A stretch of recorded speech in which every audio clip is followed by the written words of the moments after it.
वो प्लेलिस्ट मैंने पूरी रेडी कर दी है, तो एक बार ना जाकर के मैंने फोटोइलेक्ट्रिक इफेक्ट की, बोर्स की और न्यूक्लियस की मैंने प्लेलिस्ट पूरी रेडी कर ली है। तुम लोग जाकर के वहां पे ना जाके देख लेना, मैं आज भेज भी दूंगा, ठीक है उसको वैसे, ठीक है ना।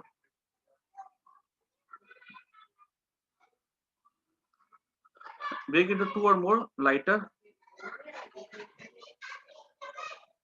न्यूक्लियस।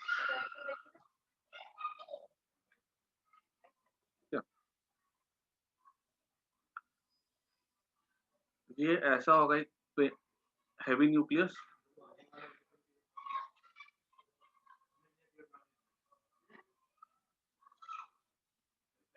ठीक है। अच्छा, जब ये न्यूक्लियस टूटता है ना, जैसे मेनली जिस न्यूक्लियस की हम बात करेंगे ना वो यूरेनियम होगा, ठीक है, जो सबसे कॉमन सबसे इंपॉर्टेंट है। तो इसमें क्या होता है कि only 4 out of 1000 nuclei fusion are,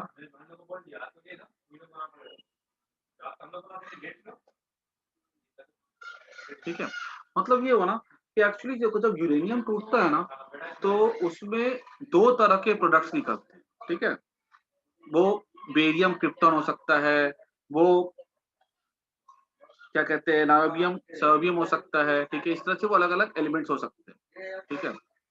लेकिन हाँ, निकलते 2 ही हैं, लेकिन 1000 में कोई 4 केस ऐसा हो सकता है, कोई 4 केस ऐसे हो सकते हैं जहाँ 3 न्यूक्लियस बने, है ना। मान लो तुम ब्रिक को तोड़ते हो, अब ब्रिक में क्या होगा, तुमने जोर से बीच पे हथौड़ा मारा, 2 टुकड़े टूटे।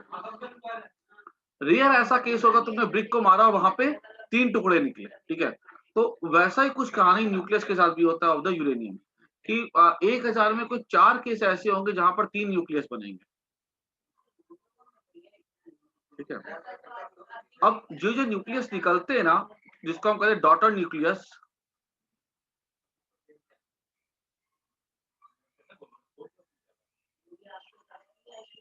आर ऑफ कॉम्पेरेबल साइज, ना तो बहुत बड़े होते हैं ना तो वो बहुत छोटे होते हैं,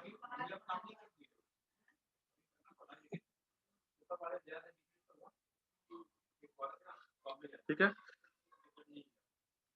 अच्छा, ये जो होता है ना, ठीक है, इसपे, ठीक है, यहाँ पर ये जो न्यूक्लियर फ्यूजन होता है, ठीक है, ये एग्जांपल हो जाता है इंड्यूस्ड फ्यूजन का।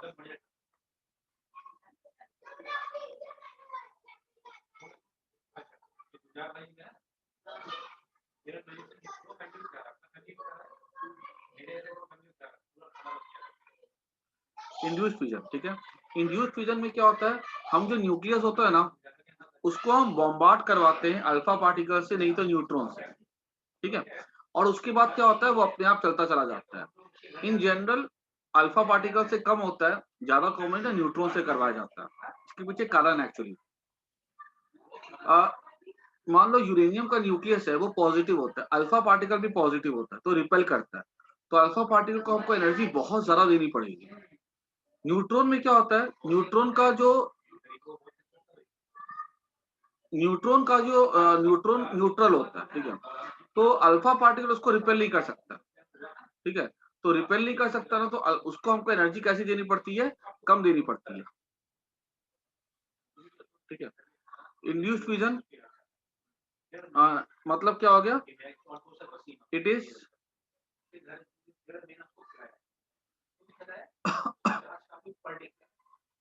मतलब न्यूक्लियस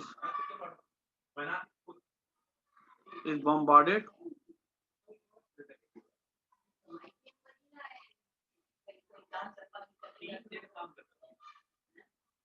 और अल्फा पार्टिकल, ठीक है, generally by neutron as it is neutral, ठीक है।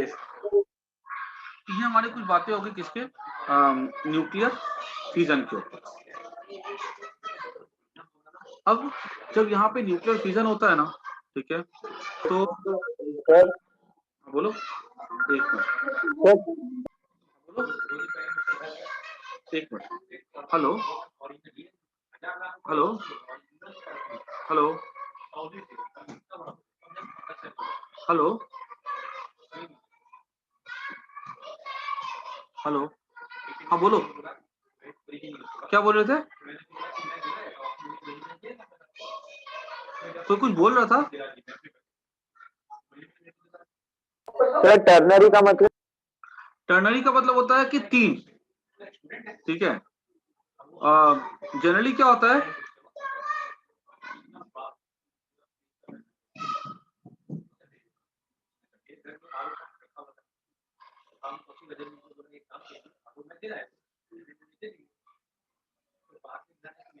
ठीक है।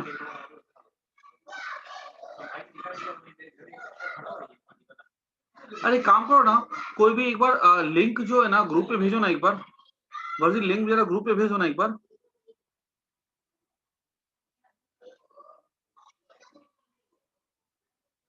शायद वर्जी तुमने लिंक डाला भी था ना इसमें।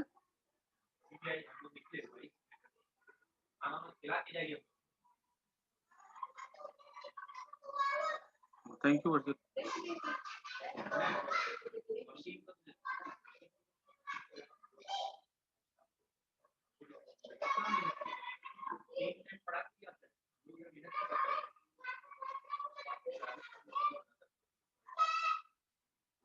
ठीक है,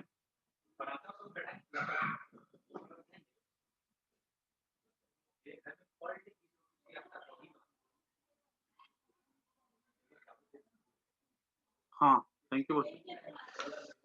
चलो उसके आगे देखो आप।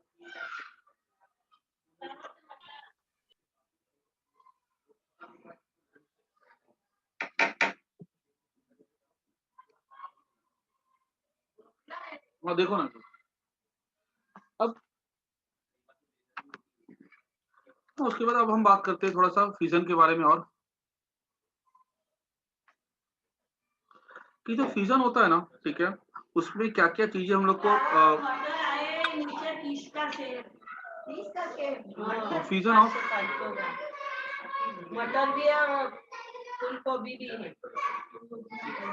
92U235 नहीं लाने का हो तो मटर किसका से इसका जो फ्यूजन होता है ना, ठीक है, ये किस तरह से करवाया जाता है। हाँ, ये तो देखो सबसे पहली बात तो कि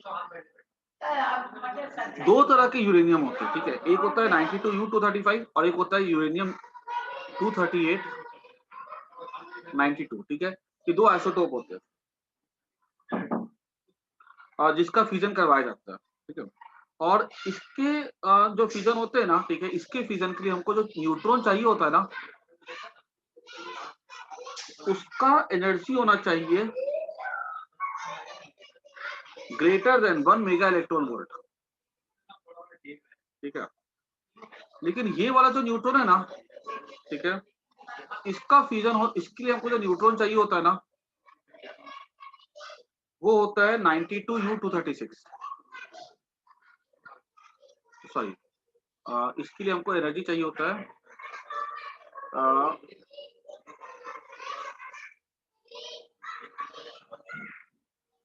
0.03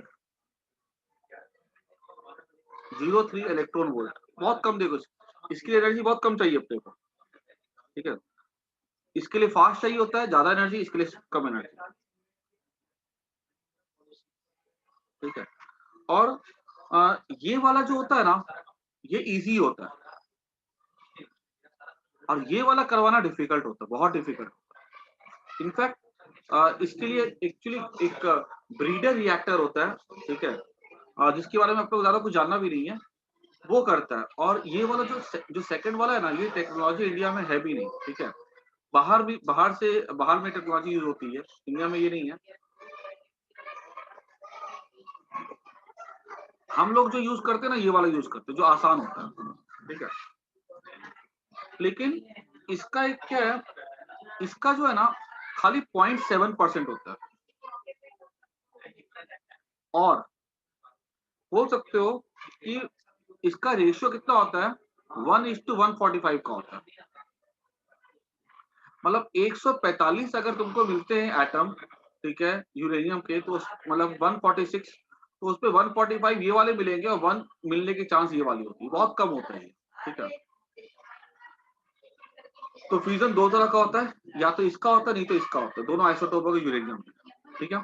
अब फ्यूजन को करवाया कैसे जाता है, देखो रिक्वायरमेंट समझ लेना, न्यूट्रॉन दोनों के लिए चाहिए, इसके लिए न्यूट्रॉन हमको ज्यादा एनर्जी के लिए चाहिए, इसके लिए हमको न्यूट्रॉन कम एनर्जी वाला। तो कितना ये 1 मेगा है, मेगा मतलब 10⁶ है, और ये 0.3 है, मतलब 10⁸ टाइम्स इसकी एनर्जी को ज्यादा चाहिए, ठीक है। इसकी भी अपनी लिमिटेशंस है, नो डाउट, ठीक है, वो सब देखेंगे हम लोग अभी, ठीक है। अब करवाया कैसे जाता है, देखो जरा सा फ्यूजन, मान लो हमारे सर पास स्क्रीनशॉट यूरेनियम एटम, अगर क्या बोले, स्क्रीनशॉट। एक मिनट,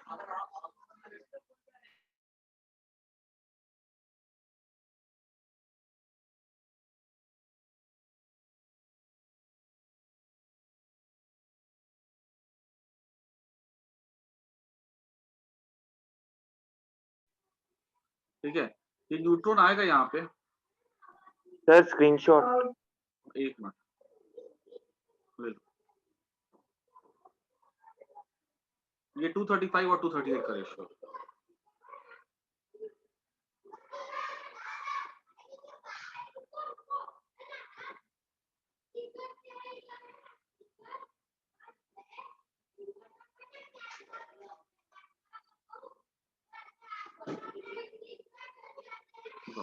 न्यूट्रॉन है, ठीक है, और यहाँ पे क्या है 92 U235, ठीक है। यहाँ पे न्यूट्रॉन आता है, ठीक है, इसको स्ट्राइक करता है, ठीक है। ये जो न्यूट्रॉन जाता है ना यहाँ पे, इसकी हम जो जिसके बारे में पढ़ते हैं ना, वो हमारा 92 U235 वाले में पढ़ते हैं, ठीक है। हमको इससे ज्यादा मतलब होता है जो कॉमन होता है, ठीक है। जब ये आकर के न्यूट्रॉन आकर इसको स्ट्राइक करेगा ना, ठीक है, तो यहाँ पर इसमें हो जाएंगे टोटल मिलाकर के, इसका जैसे न्यूक्लियस में क्या न्यूट्रॉन्स होंगे ऐसे पहले से, कितने न्यूट्रॉन्स होंगे, तो 235 माइनस 92 कर दो। अब जैसे हमने इसको इस पे इंसर्ट कर दिया, ठीक है, ये इसका साइज क्या होगा, बढ़ जाएगा,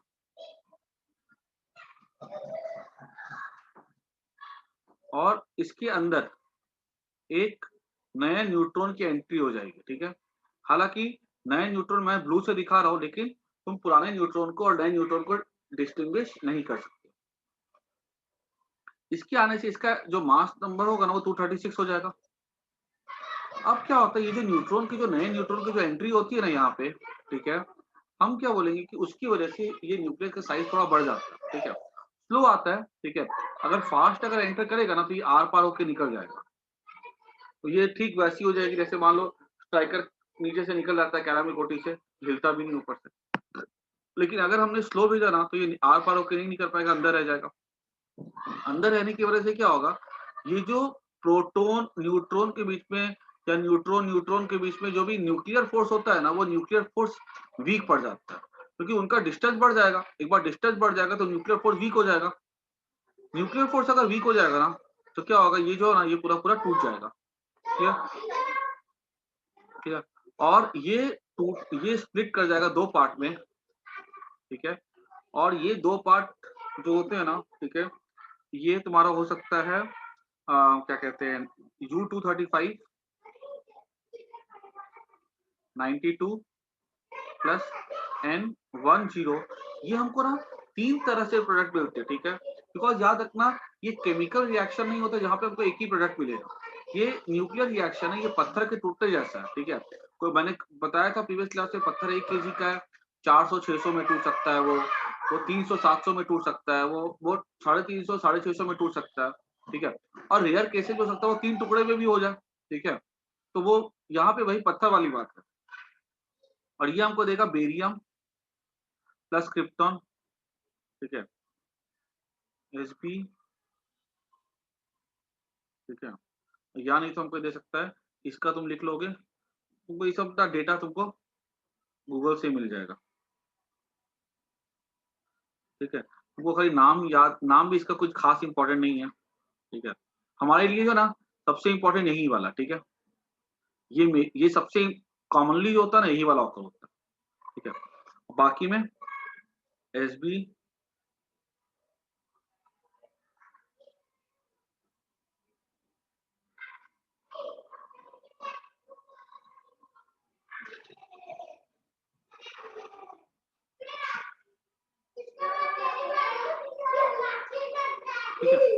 ये ऐड होकर के ना, ये इसके एटॉमिक नंबर और मास नंबर ऊपर का ऐड कर दोगे ना, तो इधर के एटॉमिक नंबर एडेड और इसका मास नंबर ऊपर का ऐड करके होना चाहिए, ठीक है। और यहाँ पे न्यूट्रॉन रिलीज होते हैं, ठीक है। इस पे 3 न्यूट्रॉन रिलीज हो जाएंगे, ठीक है। जैसे ये टूटा ना अगर 2 पार्ट में, ठीक है, यहाँ से 2 पार्ट में टूट जाएगा और छितर के ना 3 न्यूट्रॉन बाहर निकल जाता है। और यहाँ पे एनर्जी भी रिलीज होती है, ठीक है। यही एनर्जी हमारे लिए इम्पोर्टेंट, ये क्यों, यही क्यों हमारे लिए इम्पोर्टेंट है, ठीक है। हमको इससे क्या मतलब, कुछ भी बन रहा हो, ठीक है। जो भी हम पढ़ाई करते हैं ना, इसको इस एनर्जी के लिए ही करते हैं। और नहीं तो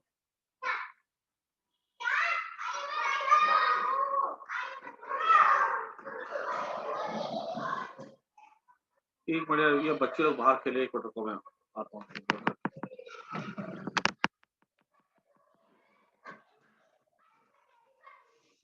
ओ, लोग वहां जाके खेलो।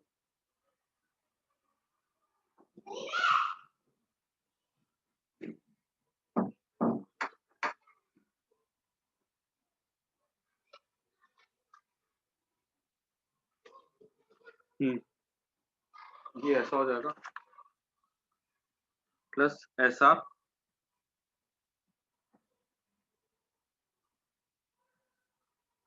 प्लस 2, ठीक है। तो इस तरह से ये क्या हो गया, यहाँ पे ये 3 तरीके से ये टूटते हैं। सबसे जो तुमको याद रखना है, तुम्हारे लिए इंपॉर्टेंट क्या, बेरियम एंड क्रिप्टॉन, ठीक है। और देख सकते हो कि दोनों का मास नंबर भी क्या है, ऑलमोस्ट सिमिलर हो जाता है ना, ठीक है। और इस तरह से यहाँ पे क्या होता है, एनर्जी रिलीज होती है। अब एनर्जी का रिलीज किस तरह से होता है, उसका कैलकुलेशन हम लोग अभी देखेंगे।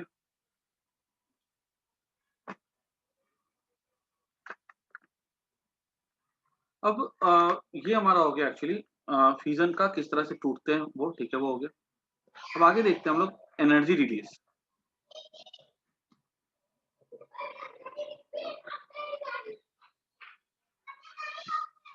ठीक है।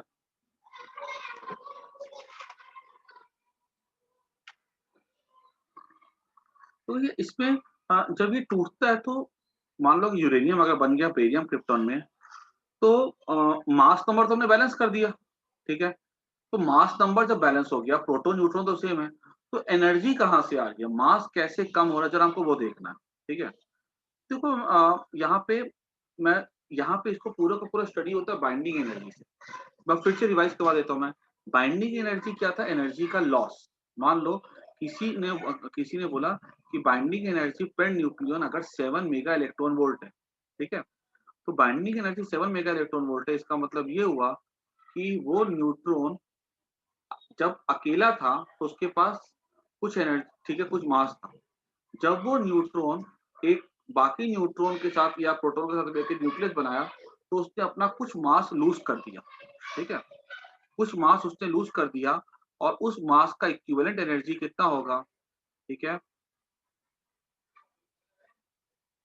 ये ओरिजिनल ये ओरिजिनल न्यूट्रॉन है, ठीक है, अकेला, आइसोलेटेड। जब ये न्यूक्लियस बनाता है बाकी के साथ मिलकर के, तो इसका इतना मास जो है ना, वो इतना मास कम हो गया।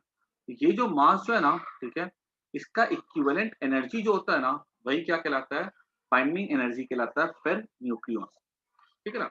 अच्छा अब देखो, अगर हम बात करें, मान लो ये ओरिजिनल न्यूट्रॉन है, इस ओरिजिनल न्यूट्रॉन से बनता है एक यूरेनियम का न्यूट्रॉन, ठीक है, यूरेनियम न्यूक्लियस का, ठीक है, यूरेनियम न्यूक्लियस न्यूट्रॉन।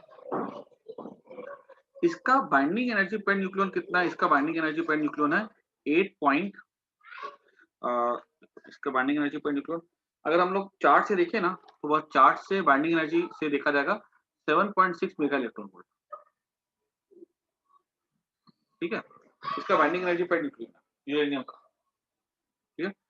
अच्छा, मतलब इसने इतनी एनर्जी खोई है, ठीक है, न्यूक्लियस बनाने के लिए न्यूट्रॉन ने इतनी एनर्जी खोई, ठीक है। इतना मतलब मास खोया, उस मास की एनर्जी में क्या वैल्यू थी, इतनी वैल्यू थी, ठीक है। अब क्या होता है, जब ये यूरेनियम न्यूक्लियस ठीक है, कहीं से न्यूट्रॉन और एक्सेप्ट करता है, तो ये वाला न्यूक्लियस जो है किसी दूसरे न्यूक्लियस पे कन्वर्ट कर जाता है ना। वो न्यूक्लियस किसका होता है, बेरियम का होता है, क्रिप्टॉन का होता है, उस न्यूक्लियस पे कन्वर्ट कर जाता है। और उसकी अगर हमने बात की ना, तो तुम उसकी बात करोगे ना अगर, तो उसकी एनर्जी होती है 8.5 मेगा इलेक्ट्रॉन वोल्ट। इसकी कितनी है, बेरियम और बेरियम बोले या क्रिप्टॉन बोले, दोनों की सिमिलर होती है 8, ठीक है, न्यूक्लियस न्यूट्रॉन। इसकी बाइंडिंग एनर्जी पर न्यूट्रॉन कितनी है, 8.5 मेगा इलेक्ट्रॉन वोल्ट। ठीक है, मतलब इस ओरिजिनल न्यूक्लियस, ओरिजिनल न्यूट्रॉन के सामने, ठीक है, इसका कितना मास कम होगा, ठीक है, ओरिजिनल के सामने। ये हमेशा ओरिजिनल से कंपेयर होता है, ठीक है। इसके सामने कितना इसने मास कम किया होगा, 8.5 के इक्विवेलेंट, ठीक है, मतलब इतना, ये भी ऐड कर लो, ठीक है। तो अब तुम समझो इस चीज को कि यूरेनियम न्यूक्लियस ने, ठीक है, यूरेनियम न्यूक्लियस ने कितना मास लूज किया ताकि बेरियम और क्रिप्टन का बन सके। इतना मास लूज किया ना, देखो तो, ठीक है, समझो इस बात को। यहां से लेकर के यहां तक की, पहले इसने 7.6 लूज किया तो खुद बन गया, अब इसने थोड़ा और लूज किया तो नया बन गया। तो इसका कितना लूज करा एनर्जी, देखो तो, एनर्जी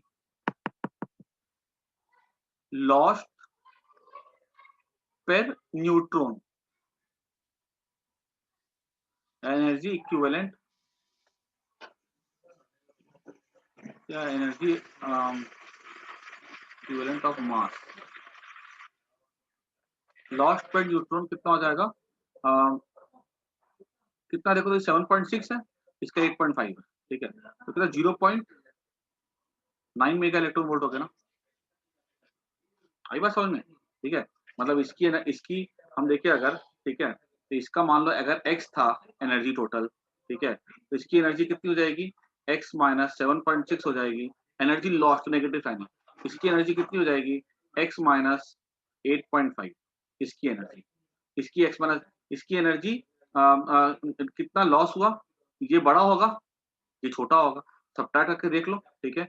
तो कितना एनर्जी यहाँ पे देखो तो, बड़े माइनस छोटा करेंगे तो वो कितना आएगा, करके देखोगे तो वो 0.9 आएगा, है ना। इतना एनर्जी लॉस किया एक न्यूट्रॉन ने। आई थिंक ये बात सबको क्लियर हो रही है कि नहीं हो रही है, आई होप किसी को कोई दिक्कत नहीं है। बाइंडिंग एनर्जी जब तुम्हारे दिमाग में आती है ना, एनर्जी लॉस्ट, ठीक है, कितना मास का इक्विवेलेंट एनर्जी लॉस किया होगा ताकि वो न्यूक्लियस बना सके, ठीक है। जिसकी बाइंडिंग एनर्जी जितनी ज्यादा होती है, मतलब उसने न्यूक्लियस बनाने में उतनी एनर्जी खोई होगी, याद रखना, ठीक है। लेवल देखो, ये 0 था बाइंडिंग एनर्जी, ये 7.6, ये और कम हो गया, देखो लेवल कैसे कम हो रहा है, बाइंडिंग एनर्जी बढ़ रही है तो एनर्जी लॉस्ट क्या हो रहा है, वो बढ़ रहा है ना। अब देखो, एक न्यूक्लियन ने इतनी एनर्जी खोई, ठीक है, एक न्यूट्रॉन ने, ठीक है। एक न्यूक्लियन मतलब प्रोटॉन बोलो या न्यूट्रॉन बोलो, उसका कॉमन नेम उसका न्यूक्लियन होता है। अब हमको पता है कि टोटल एनर्जी लॉस्ट,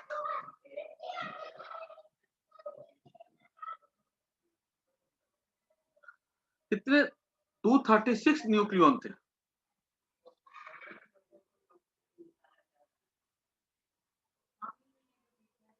ठीक है। तो ये कितना हो जाएगा, 212, इतनी एनर्जी लॉस होती है, ठीक है, क्योंकि 236 न्यूक्लियस हो जाते हैं ना इसमें, यूरेनियम में 235 हमने लिया था और एक न्यूट्रॉन हमने ऐड किया था, तो 236 हो गए। 212 मेगा इलेक्ट्रॉन वोल्ट एनर्जी का कुल मिलाकर के लॉस होता है फॉर वन यूरेनियम न्यूक्लियस, ठीक है। अब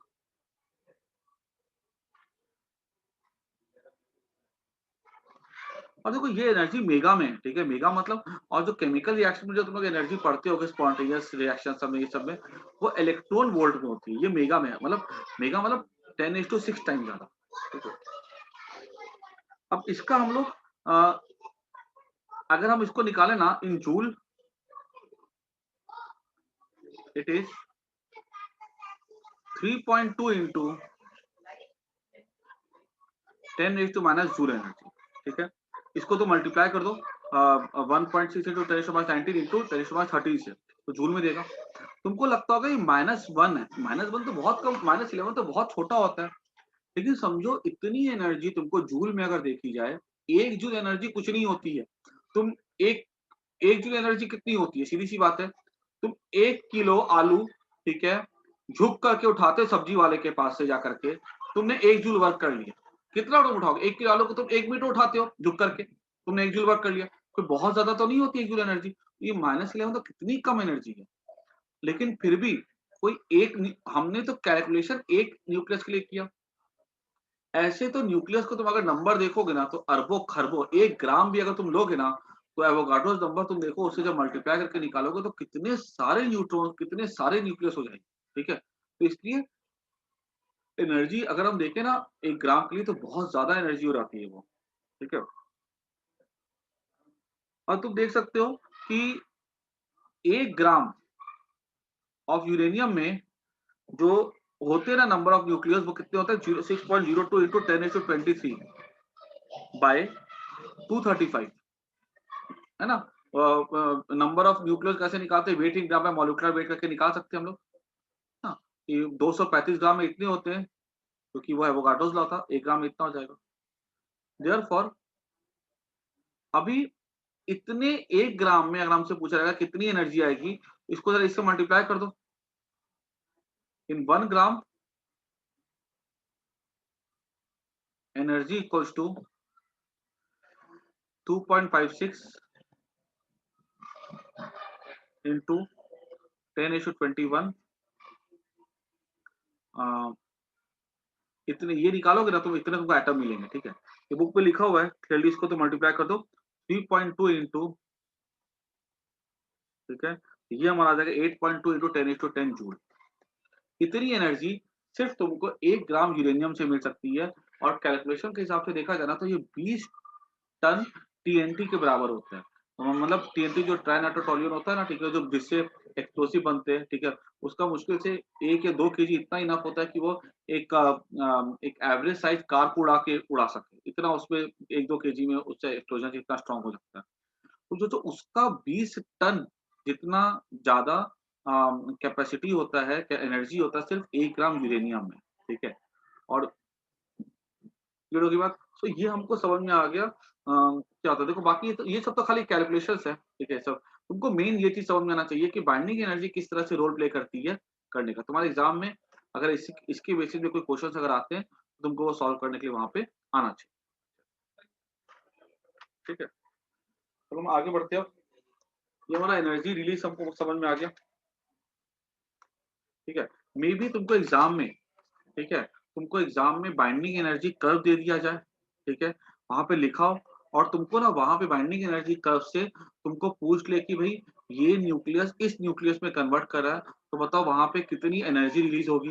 तुमको एटॉमिक, तुमको बाइंडिंग एनर्जी दोनों की दे दी जाएगी, तुमको वहां पे क्या कहते हैं तो उसके नंबर ऑफ न्यूक्लियस दे दिए जाएंगे, मल्टीप्लाई करके तुम उसको निकाल सकते हो, ठीक है। तो इसलिए वो वाला जो ग्राफ है ना वो बहुत इंपॉर्टेंट ग्राफ है, और तुम्हारे लिए लॉजिक तुम्हारे लिए समझना बहुत जरूरी है, ठीक है, कि बाइंडिंग एनर्जी से हम कैसे निकालते हैं एनर्जी रिलीज। आगे बढ़ते हैं। ये सब तो ऐसे ही था, ये सब तो सिंपल सिंपल कैलकुलेशन से कुछ खास नहीं है, ठीक है। अब हम बात करते हैं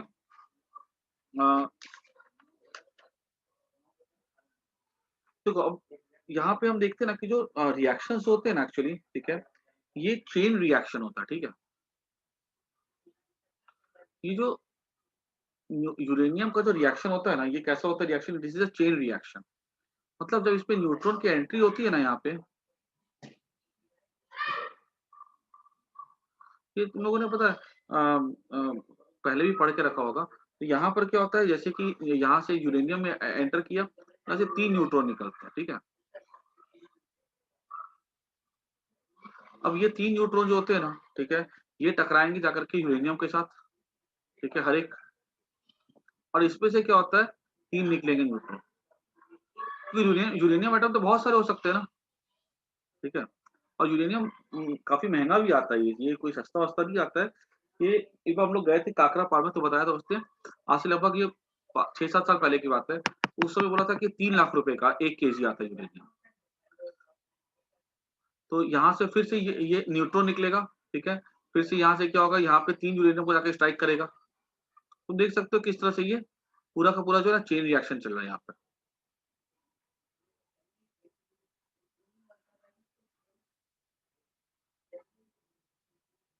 और ये रिएक्शन कहीं कहीं पर भी रुकेगा ही नहीं, चलता चला जाता है ऐसे, ठीक है।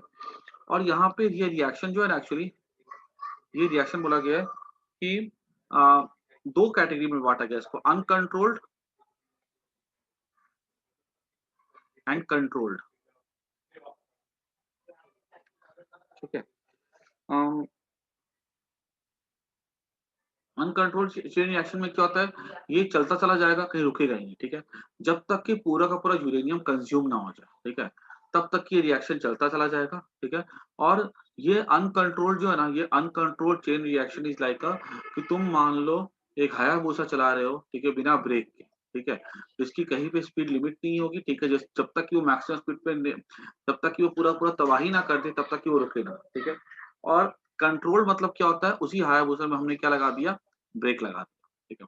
वन कंट्रोल चेन रिएक्शन में क्या होता है, reaction stops only when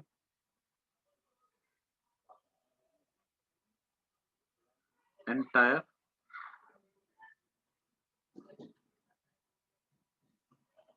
uranium is consume, ठीक है। और कंट्रोल चेन रिएक्शन में क्या होता है, ठीक है, इट इज कंट्रोल्ड, ठीक है, number of fusion occurring in a second is controlled, ठीक है। कैसे कंट्रोल करते हैं, उसमें हम लोग क्या करते हैं, लेड लगाते हैं उसे, जो जैसे यहाँ पे कि एक 3 न्यूट्रॉन है, ठीक है, तीनों न्यूट्रॉन पार्टिसिपेट कर रहे हैं। हम क्या करेंगे, कुछ ऐसा कुछ लेड होते हैं, ठीक है, जिसको हम लोग पढ़ेंगे। वो क्या करेंगे, वो एवरेज हर 3 में से 2 को एब्जॉर्ब कर लेगा, तो एक ही बचेगा। मतलब ये जो जीपी में चला ना, ज्योमेट्रिक प्रोग्रेशन में, ठीक है, 1, ठीक है, फिर 3, फिर 3 का स्क्वायर, ठीक है, फिर 3 का क्यूब, फिर 3 का पावर 4, ऐसे चलता है ये, ठीक है, जो टूटते हैं। हम क्या करते हैं, अगर एक एक करेंगे ना, तो ये ज्योमेट्रिक प्रोग्रेशन को हम किसमें कन्वर्ट कर देंगे, एक से एक बना, एक से एक बना, ऐसे हम उसको एपी में कन्वर्ट कर देंगे, ठीक है। ये सिंपल से ही खाली एपी में हो जाएगा, ठीक है। ये ऐसे हो जाता है।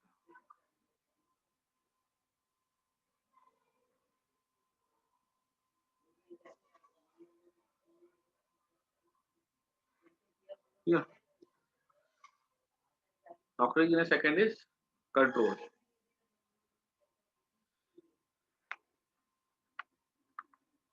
अब चेन रिएक्शन कैसे होता है, और ये जो होता है ना अनकंट्रोल्ड, इसका यूज क्या होता है, डिस्ट्रक्टिव पर्पस के लिए यूज होता है। और ये यूज होता है फॉर कंस्ट्रक्टिव पर्पस। मतलब जो बिजली बिजली बनती है ना, वो कंट्रोल से नहीं बनती है।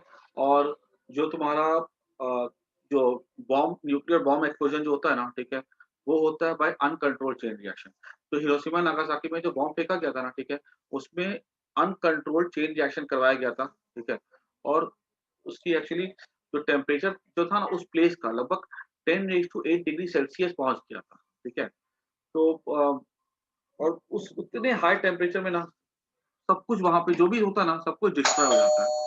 इनफैक्ट पूरा का पूरा इकोसिस्टम बिगड़ जाता है, और पता है वो आने वाली पूरी की पूरी जनरेशन को वो सफर करना पड़ता है।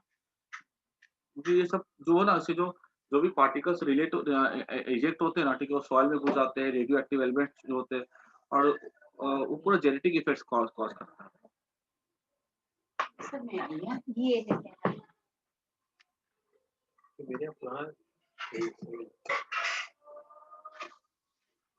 तो हम बात करते हैं यहाँ पे difficulty with chain reaction.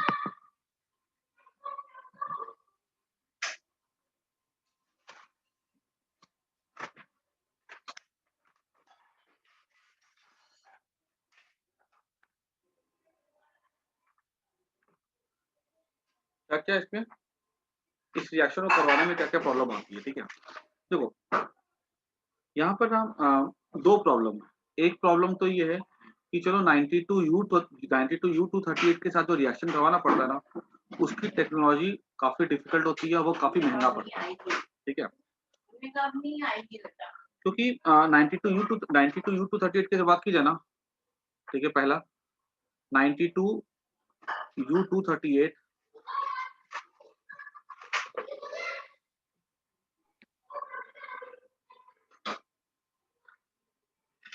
fission is very difficult, ठीक है, क्योंकि उसके लिए जो हमको जो न्यूट्रॉन चाहिए होता है ना, ठीक है, उसकी एनर्जी हमको 1 मेगा इलेक्ट्रॉन वोल्ट से ज्यादा चाहिए होती है, ठीक है। लेकिन उसमें जो न्यूट्रॉन निकलता है ना, उसकी एनर्जी बहुत कम होती है, ठीक है, समझना इस चीज को, याद रखना। दोनों में जो हमको जो रिक्वायरमेंट होती है, ठीक है, और जो मिलता है वो उल्टा होता है, ठीक है। इसका बहुत डिफिकल्ट क्यों होता है, बिकॉज इसमें जो हमको न्यूट्रॉन चाहिए होता है, उसकी एनर्जी जो होती है काफी कम होती है और एनर्जी ज्यादा चाहिए होती है। वो लो एनर्जी वाले न्यूट्रॉन को की स्पीड को बढ़ाने के लिए हम लोग को अलग टेक्निक यूज करना पड़ता है, और वो टेक्निक जो होता है काफी ज्यादा महंगा होता है। दूसरी बात ये होती है कि और अगर हम बात करें ना 92U2, ठीक है, फिगर इज वेरी डिफिकल्ट, ठीक है, इट इज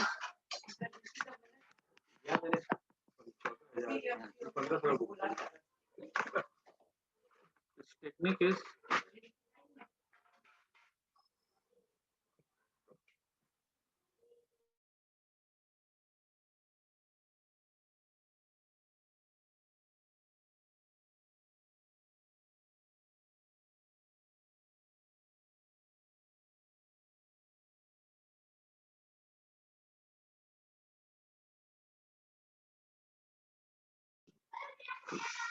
इस technique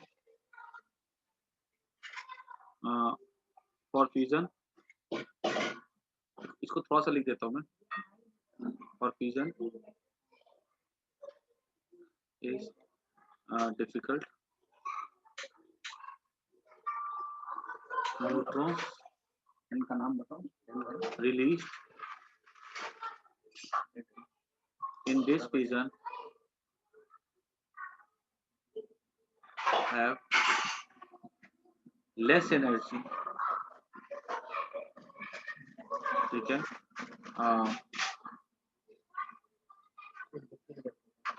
then required for continuing the reaction, ठीक है, accelerating this neutron is difficult task, impossible नहीं बोला जाएगा, ठीक है। जो एक्चुअली जो ब्रीडर रिएक्टर्स होते हैं ना, ठीक है, तो वो क्या करते हैं, ये न्यूट्रॉन्स जो होते हैं ना, उनकी एनर्जी कम होती है, ठीक है, उनको उनकी स्पीड, न्यूट्रॉन्स की स्पीड को बढ़ाना मुश्किल होता है। तो वो ब्रीडर रिएक्टर्स क्या करते हैं, वो आर्टिफिशियली न्यूट्रॉन प्रोड्यूस करते हैं, ठीक है। वो इनका जो न्यूट्रॉन बनेगा ना, इससे काम नहीं चलेगा। वो फिर क्या करते हैं, न्यूट्रॉन्स आर्टिफिशियली प्रिपेयर करते हैं उनको, हाई स्पीड वाले को, और उससे फिर वो रिएक्शन को आगे कंटिन्यू करते हैं, ठीक है। चलो हमारे पास एक ऑप्शन, ये तो काम हमारा काम करेगा नहीं। अब एक ऑप्शन क्या बचा, तुम 92U235 वाला यूज कर लो, ठीक है। तो हम क्या बोल सकते हैं, फॉर 92U235, ठीक है, the concentration of this element, of this isotope बोला जाए, इज वेरी स्कार्स, ठीक है। कितना, 0.14%, इसका 7% होता है, मतलब 145 मैंने लिखा था अभी, तो उसको अब अपने पास बताइए। चलो ठीक है, पहला वाला डिफिकल्ट था तो हमने ये वाला यूज कर लिया, लेकिन इसके साथ एक प्रॉब्लम क्या है, ये एक तो इसकी अवेलेबिलिटी कम है, ठीक है, अब इसमें क्या एक प्रॉब्लम है, इसकी एक प्रॉब्लम ये है ना कि but for this energy of neutron required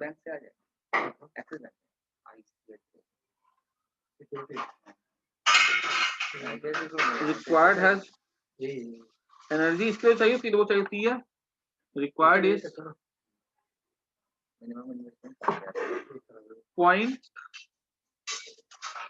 0.03 electron volt. ठीक है, ठीक है, ये थर्मल एनर्जी होता है। अब इश्यू क्या है, अब जो न्यूट्रॉन जो निकलता है इसमें उसकी एनर्जी ज्यादा होती है ना, जो 235 से जो न्यूट्रॉन निकलता है ना उसकी एनर्जी इससे बहुत ज्यादा होती है। अब उसको स्लो करना पड़ेगा, फिर भी बताओ स्लो करना ज्यादा आसान है। ठीक है, तो इसलिए उसको स्लो करने के लिए हम उसको रिएक्ट कोलाइड करवाते हैं हेवी वाटर से। ठीक है, वो हम लोग सॉल्यूशन में लिख लेंगे। ठीक है, but neutron release have low energy. ठीक है, they have to be accelerated,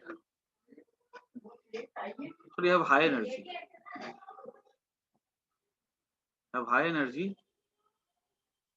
they have to be retarded.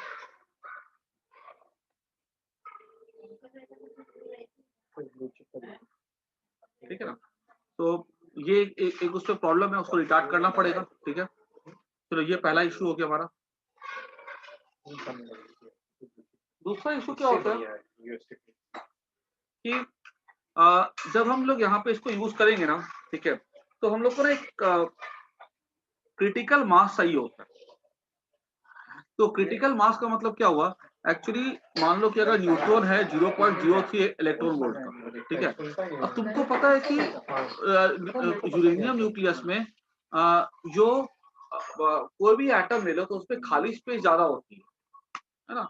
अब मान लो अगर एक हमने करवा भी दिया, अगर मान लो एक न्यूट्रॉन निकला, तो वो तो यार यहाँ पे ऐसे न्यूट्रॉन निकला, ये छोटा सा, ठीक है, और ये यहाँ पे खाली स्पेस बहुत ज्यादा है, तो क्या गारंटी है कि जाके इससे टकराएगा। अब मान लो अगर ये ऐसा है, एक ऐसा है, एक ऐसा है, ठीक है, एक ऐसा है, एक को पार किया, दो को पार किया, तीन को पार किया, जाके पांच में, ये तो मैंने फिगर तुमको बना दिया। ठीक है, इस पे ये एक्चुअली बहुत सारी लाइन में जाएगा तब जाके टकराएगा। ठीक है, कैसे था रदरफोर्ड का एक्सपेरिमेंट, अल्फा पार्टिकल जो टकराता था वो क्या लगता था तुमको कि वो अगर एक न्यूक्लियस होता तो टकरा जाता उससे, ऐसा नहीं होता है। उसके लिए एक लाइन पे होने चाहिए कुछ सफिशिएंट नंबर, पहले से नहीं, दूसरे से नहीं, तीसरे से नहीं, चौथे से नहीं, किसी से तक, उसके लिए क्या हमको एक पर्टिकुलर थिकनेस चाहिए होती है। अगर मान लो वो थिकनेस से कम होगा ना तो उसके टकराने की चांस वहां पे बहुत कम हो जाती है। ठीक है, तो इसलिए ये जरूरी है कि हम यूरेनियम जो लेते हैं ना, ठीक है, उसका एक पर्टिकुलर मास होना चाहिए और वो मास को ना एक पर्टिकुलर शेप में रखना पड़ेगा ताकि उसकी पर्टिकुलर थिकनेस रहे ताकि कोलिजन हो सके। ठीक है, उस मास को हम लोग बोलते हैं या उस साइज को हम लोग बोलते हैं क्रिटिकल साइज बोलते हैं। ठीक है, क्लियर। और बताओ तुम लोग को ये जो है ना, एक्चुअली ये जो क्रिटिकल साइज है बहुत इंपॉर्टेंट चीज होती है ये। आशु 3 महीने में 175% रिटर्न क्या कर रहा है 175 लिखना है। तो एक्चुअली देखो जो ये जो अपना न्यूक्लियर, पता है ये जब यूरेनियम को जब स्टोर करके रखा जाता है ना, तो कभी भी यूरेनियम के बड़े वाले ब्लॉक को स्टोर करके नहीं रखा जाता है। यूरेनियम जब भी स्टोर करके रखा जाता है लैब में भी ना, न्यूक्लियर लैब में, तो उसके लिए छोटे छोटे बॉल स्टोर करके रखे जाते हैं, एकदम छोटे छोटे एकदम। ठीक है, ताकि वो जो साइज है ना वो क्रिटिकल साइज से बहुत छोटा, नहीं तो पता क्या हो, मान लो एयर में ही कोई अगर स्ट्रे न्यूट्रॉन हो, ठीक है, मतलब ऐसे कोई एयर से कोई न्यूट्रॉन है या कहीं से कोई न्यूट्रॉन आ जाए गलती से, और अगर वो उसके साथ अगर उस पर एंटर कर जाए और अगर गलती से भी वहां पे अगर न्यूक्लियर रिएक्शन हो जाए ना, तो वहां का पूरा लैब तो छोड़ो, पूरा का पूरा शहर, पूरा का पूरा देश बर्बाद हो जाए। इसलिए उसको स्टोर जब करके रखा जाता है ना तो छोटे से साइज में स्टोर के रखा जाता है। और जब न्यूक्लियर बॉम्ब भी जब एक्सपोर्ट करवाया जाता है ना, तो उसमें ऐसा करके वहां पे एक कंटेनर होता है और ऐसे करके यहाँ पे ठीक है। ऐसे करके यहाँ पे इस तरह से एक रेक्टेंगल में हेलो ऐसे करके यहाँ पे मान ले लेंगे हम लोग यूरेनियम, आशु क्या है? ठीक है। और यहाँ पे ऐसे करके स्प्रिंग टाइप का कुछ होगा, ठीक है। ऊपर से ना जोर से फोर्स अप्लाई करके, ठीक है, इसके साथ इसको ऐसे करके यहाँ पे थोड़ा सा जो है ना इसके साथ ऐसे करके ना यहाँ पे थोड़ा सा शेप में इसको काट दिया जाता है, ठीक है। और यहाँ पे ऐसे थोड़ा होल बना दिया जाता है यहाँ पे, ताकि ये थोड़ा सा फिट कर सके,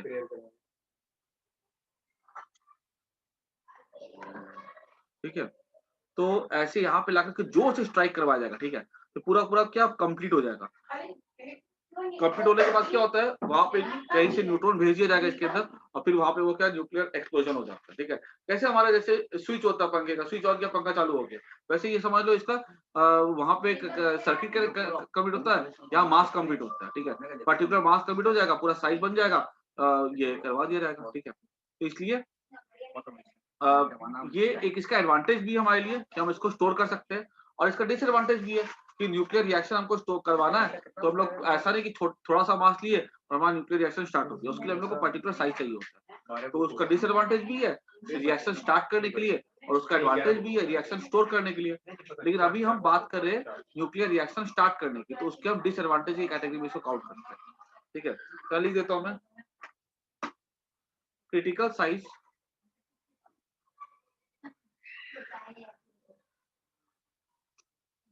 of uranium nucleus is required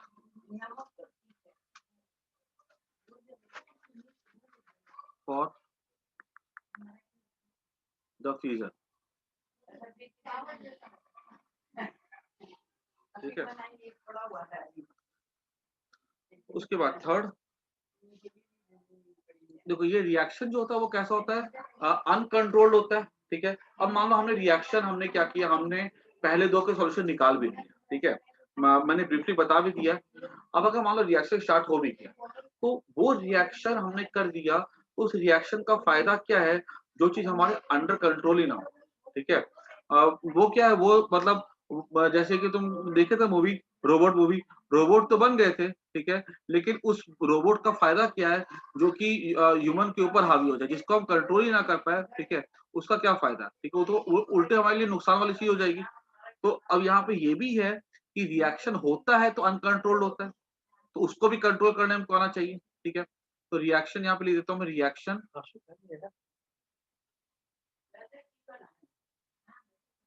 We are running late. We have some important conferences.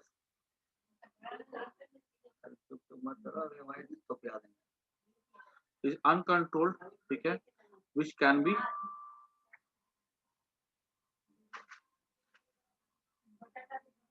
destructive, ठीक है। इसको हमको कंट्रोल भी करना होगा, ठीक है। तो इतना लिख लो, ठीक है। इसके बाद जो है ना हम लोग अभी नेक्स्ट क्लास पे हम लोग ये करेंगे, इसकी स्टडी करेंगे, इसके सॉल्यूशन स्टडी करेंगे, और कल ही चैप्टर खत्म हो जाएगा, ठीक है। उसके परसों से फिर हम लोग ना रे ऑप्टिक्स और वेव ऑप्टिक्स के हम लोग एंट्रेंस वाला टॉपिक स्टार्ट कर देंगे, ठीक है। कल ये चैप्टर खत्म हो जाएगा, कुछ खास नहीं इसमें और बचा हुआ, ठीक है। खाली थ्योरी है, इसमें कोई न्यूमेरिकल भी नहीं है, ठीक है। मैं अभी क्लास एंड कर देता हूँ, इसके फिर लंबा जाएगा फिर।